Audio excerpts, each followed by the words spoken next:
Welcome to the deep dive. If there's one single thing that gives people instant financial cold sweats, it's the credit inquiry. Oh, absolutely. You know the drill, right? You're shopping for a car, you see a better credit card, or maybe you finally get serious about a mortgage, and then you hear that We're phrase, just going to pull your credit. exactly, and you immediately brace for impact. You see Yeah. your score dropping in your head. The fear is real, but I think a lot of it is based on myth, not reality. It really is.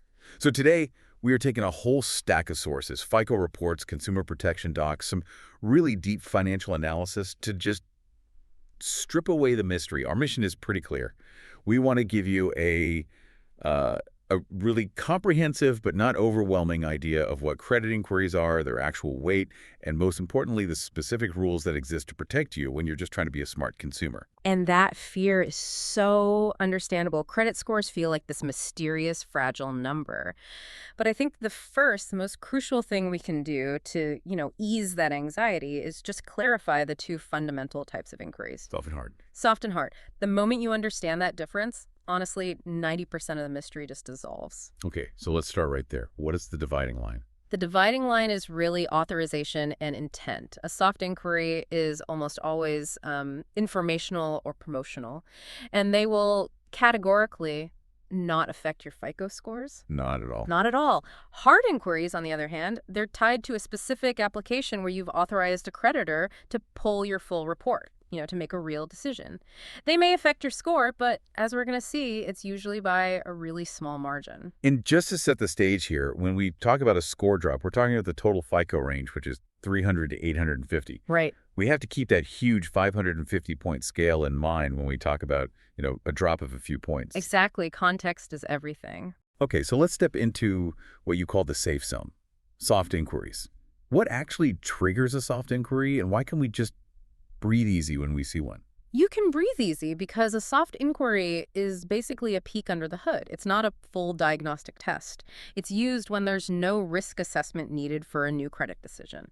The reason you can feel totally safe is, well, it's twofold. First, they don't count in the FICO calculation. And second, and this is maybe more important for your long-term plans, Okay. they are invisible to actual lenders. Invisible. Really? Invisible. A lender pulling your credit for a mortgage is not going to see your soft inquiries. They only see the formal applications, the hard pulls. Wow, that is genuinely empowering to know. So give us the key examples. When am I triggering a soft inquiry and I might not even realize it? The most common one and the most important is when you check your own score. Right. Whether you're using a paid service, a credit monitoring app, or, the free annual services, looking at your own report is always a soft pull. It's a vital self-audit tool, and you should never, ever fear using it. Okay, so that's number one. What else? Beyond that, you've got pre-approved offers. You know those envelopes that show up in the mail? You've been pre-selected for this amazing card. The junk mail. Yeah. That's a company doing a soft pull to target you, but since you didn't apply, it's completely harmless. They also happen when your existing creditors do routine reviews of your account to see if they want to maybe raise your limit. I've also seen them pop up in contexts that aren't even about debt, like applying for a job. That's a critical one. Soft pulls are very often used for background checks. So employment screening, insurance quotes, even tenant screening. For employers, they're usually just looking for major red flags, not judging your score. So they're not trying to see if I can pay my bills. No, not at all. They're checking for things like a history of massive default or maybe identity issues. Even the IRS uses soft pulls to verify your identity for, say, a tax refund. So the takeaway for this first part is, if you didn't authorize a specific formal application for a loan or a credit card, you're almost certainly looking at a soft inquiry, and you can just disregard it from a score impact perspective. Precisely. It's purely informational. Your ticket to constant vigilance without any penalty. All right, let's cross the line into the risk zone, the hard inquiry. This is the moment of truth. You apply for a $50,000 car loan, you authorize the pull, and bam, you get the hit. We hear these scary stories, 50-point drops. How big is the hit, really, and how long does that impact last? Okay, let's start with the most reassuring number we can. The official line from FICO, for the vast majority of people with a decent credit history, is that one additional credit inquiry will take less than 5 points off their score. Less than 5 points. That feels more like a paper cut, not a gaping wound. It should, but, and this is where our deep dive gets necessary, we have to talk about the caveats. Of course. That 5-point figure is an average. The impact is highly, highly profile dependent. If you have a long history of excellent credit, tons of accounts, you might not see any drop at all. But if you have a short credit history or very few accounts, the inquiry shows a higher need for credit, and that impact can be greater. So those horror stories we hear, the 30-point, 50-point drops, I think our sources even noted outliers up to 74 points. Those are likely people with what they call thin files. Almost certainly. It's either people with thin files or maybe they've already racked up multiple inquiries in a really short time. The model sees this sudden, urgent desire for credit against a very limited background, and that just signals risk. It's the cumulative effect then, not one single event. Exactly. Now, for duration, if I take that 5-point hit, how long is it actively hurting my score? That's the key question. The hard inquiry itself stays listed on your credit report for up to 2 full years, so lenders can see it for 24 months. But, and this is the critical part for your score, it only actively affects the FICO score for 1 year, 12 months. Okay, so it's listed for 2 years, but it's only scored for 1. That's a really important nuance. And we should add another layer here because our sources point this out. While FICO ignores it after a year, other models, like VantageScore, might consider it for the full 2 years it's listed. Oh, okay. But even with VantageScore, the impact diminishes so much after the first few months that it's pretty much negligible by the end. Still, it's a detail worth knowing if a lender uses a non-FICO model. Let's talk about that underlying risk signal. You said more inquiries signals higher risk. Can you elaborate on that statistical link? Sure. This is kind of where the scoring models justify their whole existence. Sources show that statistically, people who get 6 or more inquiries on their reports in a short time are up to 8 times more likely to declare bankruptcy than people with no inquiries. 8 times. That's a massive multiplier. But let's pause on that. Is that correlation or is it causation? Does the inquiry cause the financial problem, or is it a symptom of a problem that's already there? That is exactly the right question to ask, and it's almost certainly the latter. It's correlation, not causation. right. A person doesn't lose 6 points and then decide to go bankrupt. A person who is already in financial distress is desperately applying for every card or loan they can find. That intense application frenzy is what the model flags. The inquiry is the warning light, not the fire itself. Understanding that behavioral flag is a great transition to, I think, the next big problem every consumer faces, rate shopping. Absolutely. The quintessential dilemma. Yeah. If I'm buying a house, I need to compare rates from lender A, B, and C to save thousands, maybe tens of thousands of dollars. But if I do that, am I not signaling distress by getting 3 or 4 hard inquiries? That's the fear. We're told to shop around, but we're afraid of penalizing ourselves for being financially responsible. Yeah, what's the loophole? How do the scoring models protect us? In the loophole, there is. It's called deduplication, and it's essential knowledge. FICO realized that if they penalized people for shopping for the best rate on major, necessary expenses, they'd be forcing them into bad financial decisions.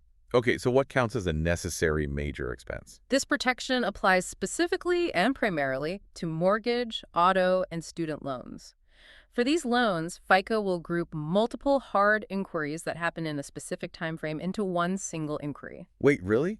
So I can shop 10 times, and it only counts as 1 pull? That's the idea. That's amazing. Okay, so let's get specific. What's the official timeline for that period? This is the most critical detail for you to remember because the window varies a little depending on which version of the FICO score a lender is using.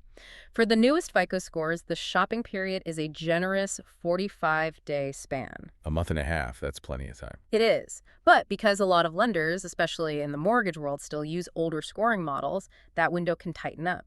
For those older versions, the shopping period is a much tighter 14-day span. So actionable advice then. To be safe, no matter what model they use, we should treat the rate shopping window as a 14-day sprint. That's it, exactly. If you're serious about a car or a mortgage, get all your formal applications in and compared within a focused 2-week window. That protects you no matter what. And this is knowledge that literally saves you money. A 0.25% difference on a mortgage is thousands of dollars. And I read there's an extra buffer period, too. Yes, the models are generous. For these specific loans, FICO scores also ignore any inquiries made in the 30 days prior to scoring. So that gives you an extra safety net before you even start shopping. So if I get pre-approved for a mortgage on day 1, then apply to 10 banks between day 3 and day 14, I should only see the effect of 1 single inquiry. That's the rule. You are rewarded for focused, responsible shopping. Okay, where does this strategy fall apart? I assume I can't apply for 3 credit cards and 2 personal loans and have it all count as 1. That is the line in the sand. Deduplication does not apply to multiple applications for credit cards or personal loans. The model views those products very differently. Applying for several credit cards quickly is seen as that exact risky behavior we talked about. Desperate debt seeking. Right, and those hard inquiries will remain separate and they will add up on your score. The model can tell the difference between shopping for an asset and just acquiring revolving debt. This all brings us back to the question of weight. We've established the hit is small, it's temporary, but in the entire FICO score architecture, how much does this factor actually matter? So little, truly. I mean, when we talk about building great credit, we're talking about building a massive, solid house. Yeah. The inquiries factor, which falls into the new credit category, that's the mailbox. The mailbox, I like that. It accounts for a minor 10% of the total FICO score calculation. 10%. So what are the pillars? Hmm. What's the foundation we should be focusing on instead of obsessing over that 10%? We should be obsessing over the other 65%. The two major factors are payment history, paying every single bill on time. That's the biggest chunk, about 35% of your score. Okay. And the second most important is amounts owed, or what's called credit utilization, how much debt you have versus your available credit. That's another 30%. So 65% of your score is just how well you manage the debt you already have. If you pay on time and keep your credit card balances low, say under 30%, that 10% inquiry category becomes almost irrelevant. Precisely. It's the long-term consistent behavior that drives your financial health, not the occasional necessary inquiry. If your utilization is low and your payment history is perfect, you're extremely resilient to that tiny 5-point hit. Okay, let's talk practical steps. How do we mitigate the impact or, better yet, just avoid unnecessary inquiries altogether? The main strategy is what we just said. Stick to that focused 14-day window for major loans. But for things like credit cards where deduplication doesn't work, always seek pre-approvals first. Ah. A lot of banks will offer a pre-approval with only a soft pull. It gives you a strong idea if you'll qualify and at what rate, all before you trigger the hard inquiry for the final application. That could save a lot of unnecessary hard checks. What about monitoring? You have to monitor your reports regularly. You can do it for free. You're looking for unauthorized hard inquiries, which is a huge red flag for identity theft. If you find one, you dispute it immediately. And can I remove a legitimate one if I just, regret applying? No. If you authorize the hard pull, it has to stay on the report for the full 2 years. You can only remove it if it was an error or fraud. One last detail. Asking for a credit limit increase. Hard or soft pull? That is a classic trap because the answer is, it depends on the lender. Some will do it with a soft pull, just an internal review. Others will always insist on a full hard inquiry. So what's the move? Before you click that button, you call and ask the representative directly. Will this result in a hard pull or a soft pull? If it's a hard pull, then you have to weigh the benefit of the higher limit against that temporary 5-point hit. That clarity is invaluable. So to wrap this up, soft pulls are informational, they're safe. Hard pulls are generally small, 5 points on average, and their scoring effect only lasts for 1 year. And for the big purchases, that 14-day rate shopping window is your superpower.